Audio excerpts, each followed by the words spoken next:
Bonjour, nous allons vous présenter notre entretien avec une criminologue qui travaille avec des jeunes. Elle travaille dans la protection à la jeunesse.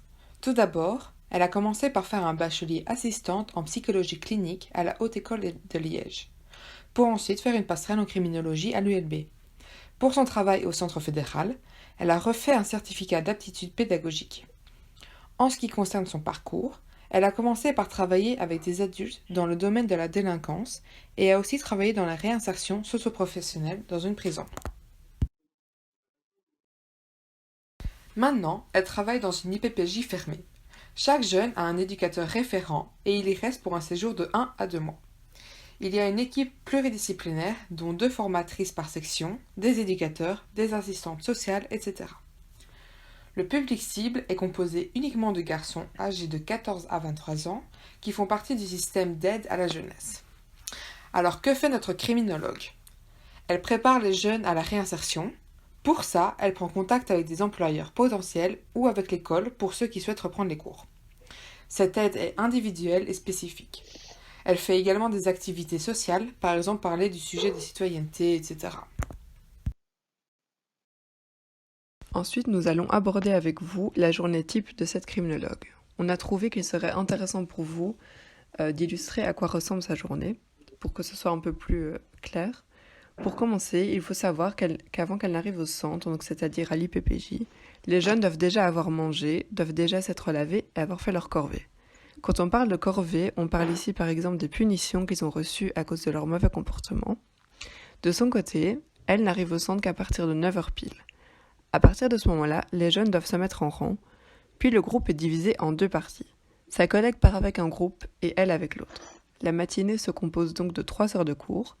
Il y a à chaque fois une pause au milieu de ces 3 heures. Et durant ces cours, il y a d'une part un travail individuel qui est réalisé avec un élève à la fois, pour par exemple parler de ses problèmes, ses progrès, ses notes, son évolution, etc. Et d'autre part, il y a une activité collective où là, ils vont parler de débats sur la société, de thématiques générales où chacun sera amené à s'exprimer. Après ces 3 heures de cours, il est l'heure de manger pour tous et d'avoir une pause. Puis enfin, l'après-midi, la criminologue ne donne pas cours, elle retourne dans son bureau et durant ce temps, elle s'occupe de tout ce qui est administratif, donc c'est-à-dire de corriger, préparer ses cours, mais aussi de passer des appels pour les jeunes afin de leur décrocher des stages ou des entretiens. En résumé, donc elle regarde tout ce qui est envisageable pour le futur des jeunes et prend contact avec les personnes nécessaires. Donc on peut voir que sa journée est divisée en 2 parties, donner cours et les tâches administratives. Les compétences nécessaires pour être un bon criminologue sont la patience, car certaines procédures peuvent durer parfois plusieurs semaines, voire plusieurs mois. Il faut beaucoup d'empathie et de la compréhension. En effet, pouvoir se mettre à la place des jeunes et comprendre leur situation est essentiel. Cela va permettre à la fois de créer une relation de confiance et donc de faciliter les contacts. Il faut du calme et du self-control. Travailler avec des jeunes délinquants n'est pas toujours très simple, surtout lorsqu'il y a des incidents.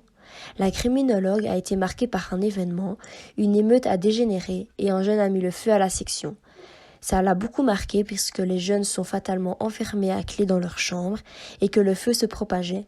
Les professionnels de l'IPPJ ne sont pas formés, ils devaient donc attendre obligatoirement les pompiers et puis la police puisqu'ils ne peuvent pas ouvrir les chambres comme ça.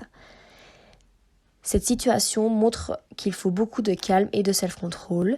Cet événement prouve aussi qu'il faut pouvoir prendre du recul par rapport aux événements et garder un esprit ouvert. La compétence sur laquelle notre criminologue a largement insisté est qu'il est important de ne pas se limiter aux acquis des cours et à son diplôme. En effet, il faut pouvoir suivre des formations tout au long de sa carrière en fonction des besoins. Ces formations permettent d'avoir toutes les cartes en main pour réaliser son travail dans les meilleures conditions. Par exemple, comme mentionné auparavant, notre criminologue a refait un certificat d'aptitude pédagogique dans le cadre de son travail à l'IPPJ. L'acquis d'apprentissage qui pour nous ressortait le plus de la rencontre est communiquer. Donc premièrement, la criminologue doit mettre en place une relation de confiance, basée sur l'écoute avec le jeune, de façon à mieux comprendre le chemin qu'il a parcouru, ce qui va lui permettre par la suite de mieux comprendre la situation dans laquelle il se trouve aujourd'hui. Ensuite, la criminologue doit mettre en place une communication efficace et acceptée par le jeune, en obtenant sa confiance et pour mettre en place avec lui les actions qui sembleront nécessaires. Il va de soi que la criminologue doit communiquer aussi au sein de l'équipe pluridisciplinaire pour pouvoir transmettre les informations qu'elle récolte auprès du jeune et ainsi mesurer son évolution. La criminologue doit communiquer donc pour faire le relais entre l'équipe pluridisciplinaire et le jeune pour assurer l'évaluation de l'évolution et éventuellement suggérer l'un ou l'autre réajustement progressif. On s'est dit que plus tard, la communication pourrait aussi intervenir, c'est-à-dire par exemple qu'elle pourrait se baser sur une ou l'autre expérience avec un jeune pour débloquer une situation complexe vécue par un autre jeune, un peu comme un témoignage empirique. Donc elle se baserait sur une réussite antérieure pour aider à anticiper des échecs futurs. Ensuite, le cours de psychologie clinique permet de développer 2 compétences soulignées par notre professionnel. Étant donné que les jeunes présents dans ces centres sont dans des situations délicates, il y a une grande nécessité de les soutenir. C'est pourquoi une relation de confiance doit être établie. Pour que celle-ci ait de bonnes bases, elle nécessite la présence d'empathie et de considération positive inconditionnelle, soit CPI. Par définition, l'empathie est le fait d'entrer dans le cadre de l'autre avec ses composantes émotionnelles et ses significations, se percevoir comme si nous étions à la place de la personne. Pour qu'elle soit bénéfique à la relation, elle doit être repérée par son interlocuteur. De plus, la criminologue a cité la compréhension comme étant une dimension importante de son rôle auprès de son public. Ceci tout mène à penser que la CPI, la considération positive inconditionnelle, est importante. Celle-ci correspond à la réponse acceptante et positive face au vécu et pensée de l'autre, et ce, de manière inconditionnelle. Ces 2 compétences sont donc importantes pour l'acquis d'apprentissage de la communication. Il y a également un lien avec le cours de projet de formation concernant la communication. En effet, il nous a été demandé à 2 reprises de réaliser une présentation orale. La première en bac 1, où nous avons dû analyser une vignette clinique et repérer de potentielles pathologies. Par la suite, nous avons présenté nos résultats à nos pairs avec un support accrocheur, pertinent et avec une limite de temps définie. Un parallèle peut également être fait avec l'activité d'immersion où la prise de contact doit être positive tant avec le public qu'avec les professionnels. Ce qui nous laisse à penser, encore une fois, que la communication est importante dans ce cas-ci. Avantages et inconvénients du métier.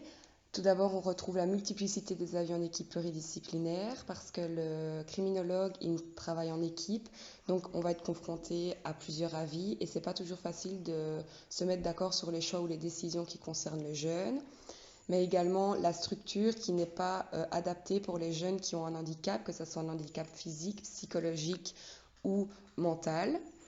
Au niveau des avantages, on retrouve le contact avec les jeunes qui est super important pour que le jeune il se sente à l'aise et en confiance avec les membres de l'équipe. Le côté humain, relationnel, autant avec le jeune qu'avec les membres de l'équipe. Et prendre le temps de discuter pour qu'il y ait une cohésion qui se forme avec le jeune et l'équipe, mais aussi entre les membres de l'équipe pluridisciplinaire.